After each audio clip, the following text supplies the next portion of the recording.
So if you want to be more visible within your business, you want to start doing more speaking on stages or on podcasts, radio shows, then you are in the right place. My name is Abigail Rebecca. I am a visibility coach.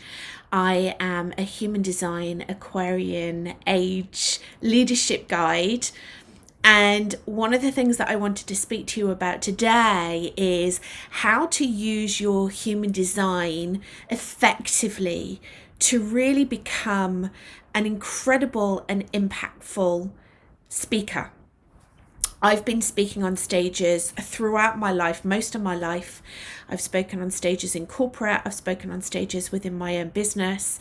I regularly MC events and speak at events and big stages all around the world. And I have to say that learning about my human design has really helped me to become a more impactful speaker. And it's one of the ways that I also help my clients become better speakers, really more confident speakers, and most importantly, like really enjoying it. Because if you can stand on stage and it lights you up, now if you're a generator, a manifesting generator, for example, which is 70% of the population, if you are standing on stage and you are lit up, then guess what? Your incredible magnetic aura will be attracting people and opportunities into you as you are speaking on that stage. So let's dive straight into this now. I truly believe, in my own personal opinion, based on lots of experience working in my business and working with thousands of leaders around the world, and thousands of leaders actually who want to be speaking in public, that want to be speaking on stages. In my personal opinion, public speaking, being interviewed, but especially standing on stage, is a fast track to creating success and growth within your business, because you are standing in your thought leadership. You are sharing your message really effectively, and you are attracting in soul clients who pay you very well, and clients who are an absolute pleasure to work with. So for me, if you are an entrepreneur, a business owner, a CEO, a creative change maker, speaking on stage is really going to be able to help you to stand in your leadership and to fast track in any of the success that you want to create in your life. But more than likely, it will be attracting more clients and scaling your business if you're watching this video. So human design can help you in so many ways. I mean, first of all, at a very basic level, human design really helps us to stop comparing ourselves to others, right? So straight away, it can really help you be able to craft your own unique speaking style instead of trying to copy other people, which means that you can stand on stage and you can be your true, authentic self. And let's face it, the more authentic and confident you can be, the more you can be yourself, the more that people will resonate with you, and the more aligned clients you can attract in, like clients that are really aligned to your authentic self. So many times I have been at incredible conferences and seen very, very experienced speakers, and for some reason they don't resonate with me, and I'm like, I can't quite put my finger on it, but I feel like you're standing on the stage and you're putting on an act. You're trying to be someone that you're not. It seems very orchestrated and a little bit fake. And I'd really love to know if you can resonate with that. The speakers that I have seen on stage that are freaking amazing and really impactful and really draw you in are the speakers that are very comfortable and very confident in their own skin. So first of all, understanding your human design profile, understanding your human design strategy, understanding your human design aura, how you are designed to attract people in, without a doubt will help you to feel more comfortable and authentic when you're on stage. But today I wanted to speak about the 3 different stages that I feel that human design can really impact you as you are speaking on stage. And I just wanted to pull those out first of all. So first of all, attracting those opportunities into you. Each human design type has a strategy for attracting opportunities into you. You also have an environment in human design. There are 6 different environments within human design. Whereas if you are kind of like hanging out in that environment, or you're creating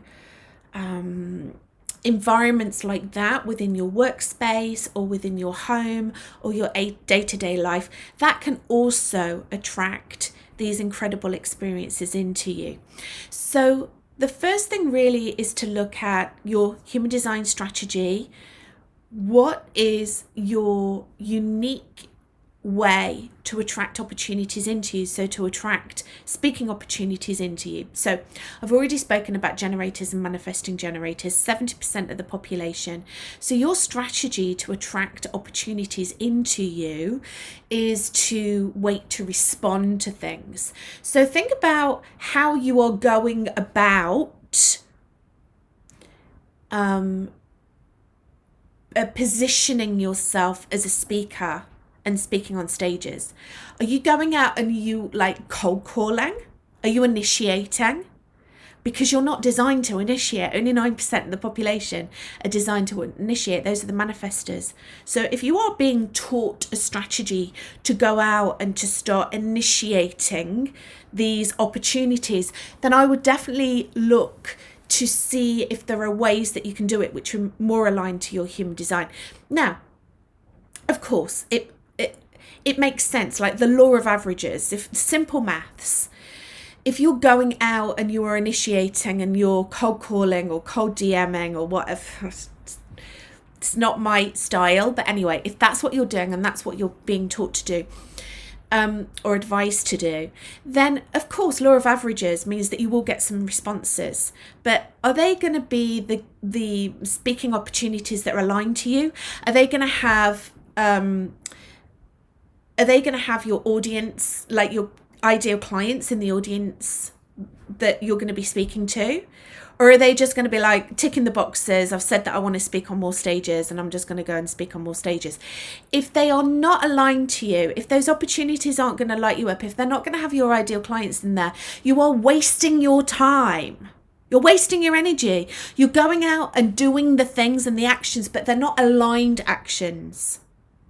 But actually, as a generator and a manifesting generator, if you are responding to things, then you'll find that the opportunities that will be drawn into you, that you will magnetize in with your beautiful magnetic aura, they will be more aligned. They will have incredible opportunities off the back end.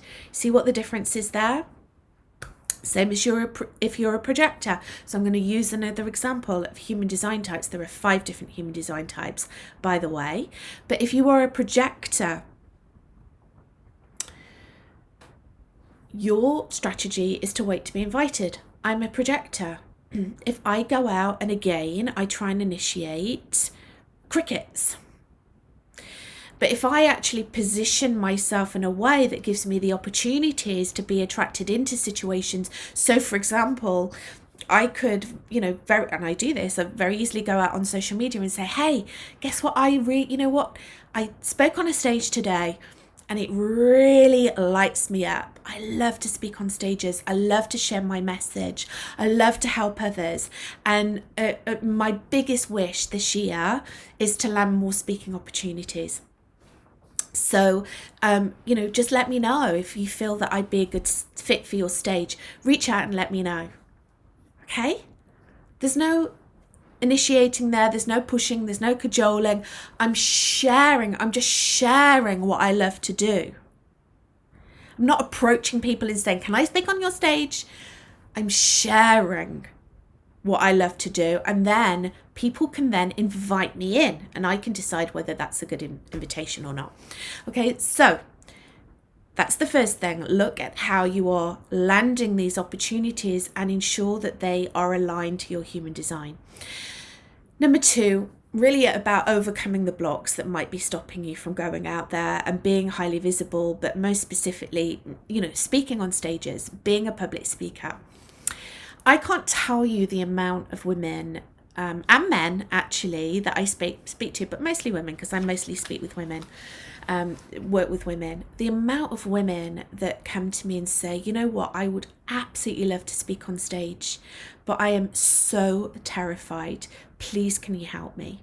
I started working with a client just this week who said exactly the same words to me. Abby, I'd love to speak on stages just like you, but I am terrified. Please help me. How can I do it? Okay, and again, we always go back to the human design with that, because there are so many blocks and limiting beliefs, blocked energies, especially in our open centers within human design. There are 9 open centers within human design. Those centers are designed to allow energy to flow through so we can taste them and then we release them, but sometimes we hold on to them. We hold on to that blocked energy. Now, if you are one of those incredibly unique and fabulous people that have all of your centers defined and no open, no undefined centers, then there will still be blocked energy there. We have been highly conditioned as human beings to act and think and be a certain way in order to be successful, in order to be liked, in order to be loved, in order to be that person over there that we aspire to be, instead of actually looking at what our true essence is. That in itself can hold so many blocks and limiting beliefs. And there are so many people that I speak to that have got really quite a trauma actually from their childhood. Now, it might not be like life-changing, huge trauma. When you think of the word trauma, you might think of like exceptional circumstances where that trauma exists, but it might be just something as simple as standing up in front of a class at school and public speaking, and then people giggling at you, people laughing at you, people making fun at you. It might feel like a very insignificant thing, but actually it's hugely significant for a child. It's trauma. And then we can carry that into adulthood. Or it might be that someone said to you, you're not very good at speaking, or don't show yourself, or don't be a show off, or it's not all about you, Who do you think you are?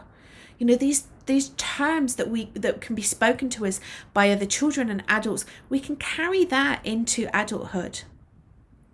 So human design really helps us through doing this work. It's not just human design, actually. It's the deeper work, right? It's the inner work which human design gives us access to.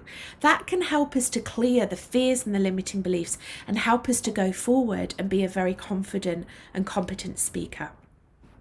And then the third piece that I wanted to share with you was the follow-up. Okay, so you have been able to land some incredible speaking opportunities because you have been positioning yourself and creating opportunities based on your human design type and strategy.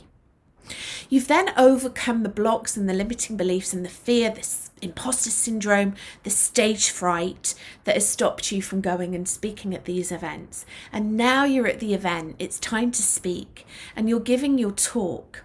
Okay, you want to be able to clearly direct people to a call to action, either at the beginning or the middle or the end of your talk, wherever you choose to do it. Now, it might be to do a specific thing. Okay, so I think the days of run to the back of the room have now passed. I don't know. It's been a while since I've attended an event like that. Maybe it still happens. But it might be Who can remember that, right? When we all used to run to the back of the freaking room. Now, that's something that human design has taught me not to do anymore, impulse buying, right? Because of my emotional roller coaster, I sleep on it. But anyway, I digress. Don't run to the back of the room if you've got an emotional authority, inner authority in human design. But there will be some kind of call to action. So maybe you want people to buy a product or go and download a free thing or come and speak to you afterwards, or, go and visit your website. There will be some kind of call to action, some kind of offer, whether it's a freebie or whether it's something that's paid. So again, look at your human design to be able to manage the expectations of the audience, and for it not to feel, I don't know, like too pushy or too salesy. I'm only speaking from my own personal point of view. I love to invest in myself. And I love to give money to other coaches, other mentors, other organizations. I really love to do it. But I don't like to be pushed or cajoled into doing something. I like to make my own decisions. I'm a grown-ass adult, and I like to make decisions, and I like to make those decisions that are aligned to my values, that are aligned to my energy. So how can you confidently stand on stage and really make an offer that is aligned to the energy of the audience and also aligned to your human design? So for example, if you're a manifestor, oh my goodness, like you have this incredible leadership. You're the only human design type that is designed to initiate, that is designed to lead and be the first person to set the ball rolling, to actually outreach, to initiate. But it's really important that you let people know what you're going to do before you do it, because otherwise people will put up blocks. And the last thing you want to do is to make an offer from stage and then people to kind of put up roadblocks and not necessarily feel aligned to what you're asking them to do. So for example, if you're a manifestor, what might really work for you with your energy, and this is something that I use a lot, an example that I use a lot with my manifestor clients, is that you inform them. You inform them from stage. So for example, if you are gonna say for example, you might want to kind of collect people's information at the venue. Okay, so collect their names, their email address, and their phone number if you want to. If you are going to reach out to them, or if your team is going to reach out to them after the event, you might want to tell them that on stage. Look, if you give me your details, I'm going to send you this thing. It's going to be very, very valuable, but it's going to be free. And just to let you know as well, that giving me those details, sharing those with me, either myself or my team are going to reach out to you to discuss other ways that we can potentially support you in ... Okay, so straight away you're giving them the heads up. So they're available to that now. Okay, they know it's going to happen. You are future pacing them. You're telling them what you're going to be doing before you do it, and that's going to create a nice clear pathway for you as a manifestor. So again, look at your human design strategy and ask yourself, is my call to action, the way that I'm asking the audience to interact with me after the event, again, is it aligned to my human design? If I am not a manifestor, if I'm a generator, a manifesting generator, a reflector, or a projector, am I initiating afterwards? If I'm a projector, am I giving unsolicited advice? Right? Just look at your human design strategy, and it will really, really help you to create just some beautiful aligned energy to come back to you after you've finished speaking. And then that will ensure that really, one of the objectives of going to speak is that you want to attract people into your world. You want to invite them into your ecosystem. You want to potentially work with them. So it just ensures that people will be coming to you in that more aligned way. So I'd really, really love to know comment below, if you're a speaker, what has stood out for you today? What would you like to do differently? If you do want to speak more on stages, what is it that's stopping you? What is it that's preventing you? How can you do things differently aligned to your human design? I would love to know. Comment below or reach out to me on email. You always can at hello@abigailrebecca.com. Have an amazing day and see you soon.